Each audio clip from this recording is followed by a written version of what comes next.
Baiklah, Assalamualaikum warahmatullahi wabarakatuh. Selamat berjumpa kembali dengan pembelajaran TIK. Untuk kesempatan kali ini akan saya jelaskan tentang jaringan komputer. Ya. Jadi jaringan komputer itu apa? Jadi jaringan komputer adalah sebuah sistem yang terdiri atas komputer software dan perangkat jaringan lainnya yang bekerja bersama-sama untuk mencapai suatu tujuan yang sama. Itulah yang bisa kita lihat di layar ini. Nah, berikutnya adalah kita akan lihat yaitu tentang ini tadi ya, jaringan komputer. Jaringan komputer adalah sebuah sistem yang terdiri atas komputer, software, dan perangkat jaringan lainnya. Ini dilanjutkan dengan macam-macam jaringan komputer. Ya. Jaringan komputer antara lain yang pertama yaitu disebut dengan Local Area Network atau LAN. Apa yang dimaksud dengan LAN? Yang dimaksud dengan LAN adalah jaringan yang terdapat dalam sebuah gedung atau perkantoran. Umumnya dimiliki oleh perusahaan organisasi tertentu. Dan LAN ini digunakan untuk menghubungkan komputer-komputer yang ada dalam gedung atau kantor tersebut.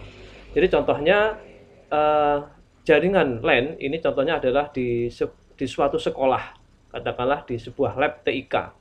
Seperti kita ketahui di sana ada sejumlah komputer, 2, 3, 4, 5, 10 sampai tak terbatas mungkin sampai 40 atau 50 di lab TIK tersebut. Dan kita ketahui bahwa komputer-komputer yang ada di jaringan di lab TIK tersebut bisa terhubung satu sama lain. Nah, inilah yang disebut dengan jaringan komputer atau LAN. Jadi biasanya terdapat dalam satu ruangan, lab TIK, ruang TU, atau ruang guru atau yang lainnya. Baiklah, inilah contoh gambar jaringan LAN. Jadi ini bisa kalian lihat di bawah ini. Nah, berikutnya kita akan menginjak jaringan yang kedua, yaitu Metropolitan Area Network atau MAN. Apa MAN ini? MAN adalah atau Metropolitan Area Network adalah jaringan LAN, jadi masih termasuk LAN, tapi dalam versi yang lebih besar. Nah, MAN umumnya digunakan untuk menghubungkan beberapa kantor yang letaknya berdekatan. Misalnya saja kantor-kantor pemerintah yang terdapat dalam satu kota itu dapat dihubungkan melalui MAN. Nanti bisa dibaca lebih lengkapnya bisa dibaca dalam pada materi ya.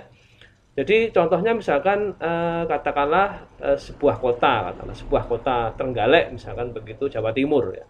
Nah, katakanlah di sana ada sebuah departemen pendidikan dan kebudayaan di Trenggalek begitu, yang mana di sana terdapat banyak LAN. Nah, jika jaringan yang ada di kantor dinas pendidikan di Trenggalek misalkan ini bisa berhubungan dengan jaringan-jaringan komputer yang ada di Trenggalek misalkan di kecamatan-kecamatan di Trenggalek misalkan, dan berhubungan dengan LAN misalkan di SMP atau di SD atau di SMA di wilayah Trenggalek dan bisa berhubungan. Jadi katakanlah LAN di SMP Negeri 3 Pule, jaringan LAN di SMP 3 Pule itu bisa berhubungan dengan jaringan LAN di dinas pendidikan. Namanya ini adalah MAN, bukan LAN lagi karena wilayahnya lebih besar. Jadi begitu maksudnya. Dan jaringan LAN atau MAN ini hanya bisa digunakan oleh orang-orang yang mempunyai hak akses. Jadi di luar akses tidak bisa. Jadi itulah beda antara LAN dan MAN. Jadi semuanya sudah sama, tetapi mempunyai wilayah yang berbeda. Nah, gambar jaringannya adalah contoh seperti ini. Bisa terlihat di sini, ini adalah sebuah kota. Gedung-gedung yang tersebar di wilayah kota tersebut. Sedangkan yang ketiga disebut dengan Wide Area Network atau WAN. Apa WAN ini? WAN adalah jaringan komputer yang mencakup area yang sangat luas dari segi geografis. WAN dapat saja mencakup sebuah negara atau bahkan benua. Jadi misalkan ini biasanya saya ambil contoh, misalkan ini gambarnya kita lihat dulu seperti ini ya. Ini sebetulnya tidak ada gambarnya ya. Jadi WAN ini contohnya misalkan katakanlah sebuah perusahaan besar seperti Honda ya, Honda itu atau Mitsubishi yang pusatnya di Jepang. Kantor Mitsubishi di Jepang itu bisa berhubungan dengan jaringan internet, jaringan komputer ya, LAN atau WAN di Thailand, di Malaysia, Singapura, Indonesia bahkan. Nah, ini yang disebut dengan jaringan WAN. Nah, jadi bedanya, jadi LAN, WAN, MAN, dan WAN itu adalah perbedaannya pada skup jaringannya, skup luasnya wilayah. Sebenarnya semuanya itu adalah beberapa komputer yang terhubung. Sebenarnya LAN begitu ya. Jadi harap bisa membedakan ya antara LAN, MAN, dan WAN. Yang keempat adalah internet. Nah, ini yang bisa kita gunakan. Yang terakhir, apa itu internet? Internet merupakan sebuah jaringan komputer yang sangat besar yang dapat mencakup seluruh dunia. Orang yang terhubung ke internet berarti terhubung ke semua komputer yang ada di dunia, yang juga terhubung ke internet. Apa bedanya dengan yang di atas tadi, 1 dan 2 dan 3? Bedanya adalah, untuk internet ini, semua orang itu bisa terhubung dengan komputer siapa saja yang tergabung di internet. Sementara untuk LAN, MAN, dan WAN itu adalah hanya khusus. Misalkan departemen pendidikan itu hanya untuk departemen pendidikan, departemen yang lain, orang lain tidak bisa masuk, tidak bisa terhubung. Nah, demikian juga dengan tadi Honda. Jadi kalau misalkan Honda, perusahaan Honda, maka yang lain tidak bisa masuk. Tapi kalau internet semuanya bisa terhubung. Itu bedanya ya. Jadi kita lanjutkan materinya, yaitu berdasarkan media transmisi jaringan komputer dibagi dua, yaitu jaringan berkabel atau wired network. Pada jaringan ini, untuk menghubungkan satu komputer dengan komputer lain, diperlukan penghubung berupa kabel jaringan. Makanya wired, berkabel. Kabel jaringan berfungsi dalam mengirim informasi dalam bentuk sinyal listrik antar komputer jaringan. Jadi itulah fungsi kabel dalam jaringan berkabel. Jadi LAN, WAN, MAN tadi itu bisa dibedakan dari dua. Jadi kalau dia punya kabel namanya wired network. Nah, sementara apabila jaringan ini tidak berkabel, namanya jaringan nirkabel atau WiFi, ya, itu adalah merupakan jaringan dengan medium berupa gelombang elektromagnetik. Jadi mediumnya adalah gelombang elektromagnetik, bukan kabel lagi. Pada jaringan ini tidak diperlukan kabel untuk menghubungkan antar komputer karena menggunakan gelombang elektromagnetik yang akan mengirimkan sinyal informasi antar komputer jaringan. Ya, jadi itu ya, ada dua jenis. Berikutnya adalah topologi jaringan. Topologi jaringan komputer adalah bentuk perancangan baik secara fisik maupun secara logik, ya, logik yang digunakan untuk membangun sebuah jaringan komputer. Tipe jaringan maksudnya begitu, topologi itu. Macam-macam topologi jaringan komputer antara lain adalah topologi bus. Ya, topologi bus. Topologi ini adalah topologi yang awal digunakan untuk menghubungkan komputer. Nah, dalam topologi ini masing-masing komputer akan terhubung ke satu kabel panjang dengan beberapa terminal. Dan pada akhir dari kabel harus diakhiri dengan satu terminator. Gambarnya seperti ini. Nah, ini contoh gambarnya. Ini topologi bus. Berikutnya adalah topologi cincin. Topologi cincin. Topologi cincin adalah atau sering disebut dengan ring topologi, adalah topologi jaringan di mana setiap komputer yang terhubung membuat lingkaran dengan setiap komputer yang terhubung ke dalam satu jaringan saling terkoneksi kedua komputer lainnya sehingga membentuk satu jaringan yang sama dengan bentuk cincin. Ini gambarnya. Ya. Berikutnya adalah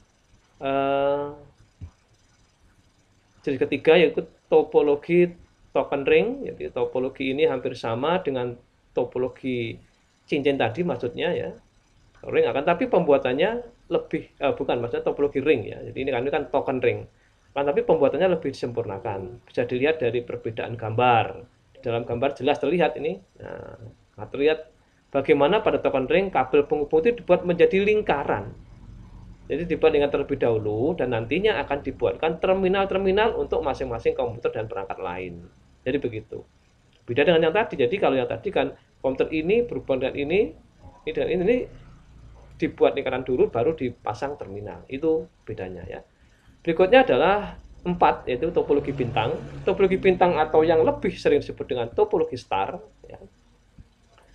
Pada besar ya. Pada topologi ini kita sudah menggunakan bantuan alat lain untuk mengkoneksikan jaringan komputer. Itu beda dengan yang ketiga tadi. Contoh alat yang dipakai di sini adalah hub, switch, dan lain-lain.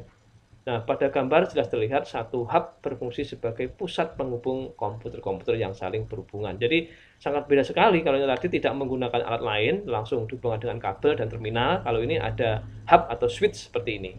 Nah, ya jadi ada bedanya. Berikutnya adalah yang kelima, topologi pohon. Jadi topologi pohon atau disebut juga topologi hierarki dan bisa juga disebut topologi bertingkat. Ini merupakan topologi yang bisa digunakan pada jaringan di dalam ruangan kantor yang bertingkat. Gambarnya seperti ini contohnya. Pada gambar bisa kita lihat hubungan antar satu komputer dengan komputer lain merupakan percabangan dengan hierarki yang jelas. Nah, jadi itu topologi pohon. Berikutnya yaitu manfaat jaringan komputer. Apa sih manfaat jaringan komputer? Yaitu membagi sumber daya. Jaringan komputer dapat dimanfaatkan sebagai sarana untuk membagi sumber daya yang ada. Nah, sumber daya tersebut dapat berupa perlengkapan komputer seperti printer maupun sumber daya yang lain berupa data-data. Nah, dengan adanya jaringan komputer, maka sumber daya yang harus disediakan dapat dikurangi. Ini manfaatnya. Sedangkan yang kedua, manfaatnya adalah reliabilitasnya tinggi. Maksudnya, jaringan komputer memungkinkan kita untuk mengkopikan data-data ke 2 atau ke lebih komputer, 3, 4, 5, dan seterusnya maksudnya. Dengan demikian, apabila salah satu komputer rusak dan data-data yang tersimpan di dalamnya hilang, kita masih dapat menggunakan data yang tersimpan pada komputer lain. Ini manfaatnya jaringan. Nah, yang ketiga adalah menghemat uang. Nah, dengan menggunakan jaringan, perusahaan tentu dapat menghemat peralatan yang harus digunakan. Ini contohnya misalnya dengan adanya jaringan komputer, maka printer dapat dipakai oleh beberapa pengguna. Nggak perlu membeli sekian banyak printer, mungkin 1 atau 2 saja cukup, bisa digunakan oleh semua orang. Ya, jadi begitu. Nah, berikutnya yang keempat sebagai sarana komunikasi. Jadi jaringan komputer memungkinkan kita untuk mengkopikan data-data ke 2 atau ke lebih komputer, ada 2, 3, 4, 5 dan seterusnya. Dengan demikian, apabila salah satu komputer rusak dan data-data yang tersimpan di dalamnya hilang, kita masih dapat menggunakan data yang tersimpan pada komputer lain. Nah, saya kira kita akhiri video ini sudah cukup dan sampai ketemu dengan video-video berikutnya. Ya, saya ucapkan terima kasih atas perhatiannya. Sekian dulu. Assalamualaikum warahmatullahi wabarakatuh.